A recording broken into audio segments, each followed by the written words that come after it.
Hey, welcome back to a Farmer Tan devotional.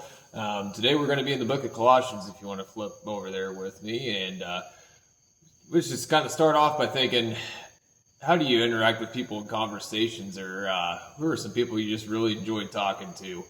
Off the top of my head, I can think of three people. I'm going to use my Aunt Mary Lou, my Aunt Joy, and Patty. And she's kind of an aunt, but there's a lot of second, third, once removed, twice removed things I don't understand. So we'll just call her Aunt Patty as well. But anytime you talk to them, you kind of leave feeling like you've just gotten a hug. Now, you probably also got a physical hug, but just the loving and caring way they talk to people just makes you feel like that. It's so uplifting, and you just know you're cared about.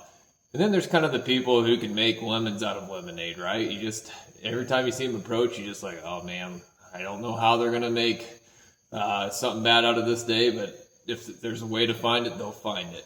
So in Colossians, Paul's talking about, it says, starting in verse 5, live wisely among those who are not believers and make the most of every opportunity. Let your conversation be gracious and attractive so that you will have the right response for everyone. Now, the conversation being gracious and attractive, the place of attractive, some versions say seasoned with salt.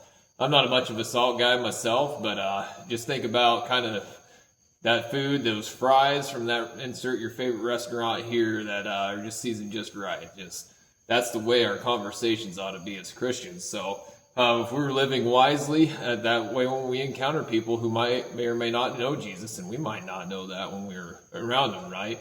So if our conversation's pleasant and gracious, and grace is kind of, I've heard it from my pastor when he was a youth pastor when I was in high school, that mercy is not getting something you do deserve, and grace is getting something you don't deserve.